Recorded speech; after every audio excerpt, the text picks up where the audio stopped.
Free play. Does that mean what you think it means? Take a second and remember when you were young. Most of us remember summers that seemed like they might never end. We are all able to search our memories for examples of play from our own childhood. When I was a child, we spent our summer evenings playing kickball and hide and seek. We spent hours playing Little House on the Prairie or pretending we were mountain men until the dinner bell rang and we all ran home. Those activities allowed us to have fun without worrying about completing a task. We were able to choose to participate, giving us control over our lives at that moment in time. We could change the rules of the game if we all agreed, and no one told us how to play. Children expand their knowledge of the world through play. Play is inseparable from childhood, and it may look unimportant or frivolous, like kids just having fun, but puppet shows, Jeep rides with Pooh, and dress up all provide important learning opportunities. Free play helps children develop their social skills, language skills, cognitive skills, and develops their emotional well-being. Something children enjoy can provide them with skills that will prepare them for their futures.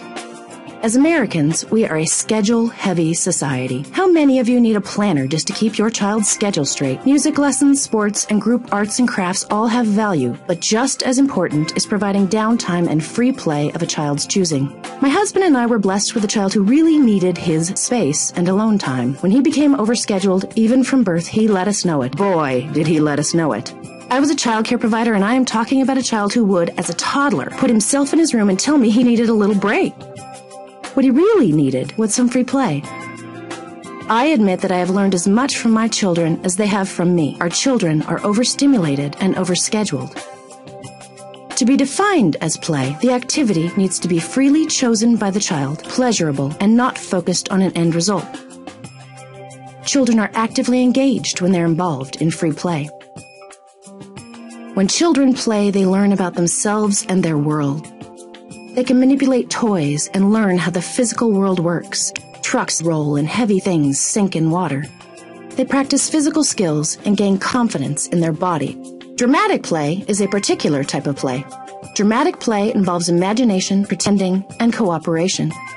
Imagine these children are playing scientists. They explore, imagine, and work together in their game, creating a new invention.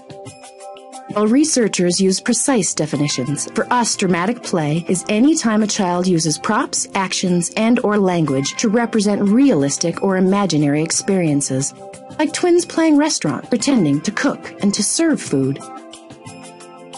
Whether it's doctor's office, grocery store, or superheroes, in dramatic play, children have the control. They create the rules. If adults organize and assign roles for dramatic play, this does not meet the definition of play. Dramatic play involves taking on a make-believe role, using objects or props to pretend, and making believe by using a situation or an action. This princess uses a magic mirror to find her lost puppy. The magic mirror transports the puppy to her arms. Play teaches children to think abstractly, pretend one object represents another. Children must stretch their minds and imaginations to pretend. It's like pretending to make a milkshake and drink it. A pillow becomes the ice cream, a magic wand becomes the milk, a paper bag is the blender, and a wooden hammer and a ball are glasses. As children get older, the objects they pretend with get further away from the original object, until finally they simply pretend their object into being. Children become aware of their own and others' feelings. They are able to act out and express emotions through play that might not be safe or socially acceptable. Through play, children can learn to master cognitive, physical, emotional, and social skills.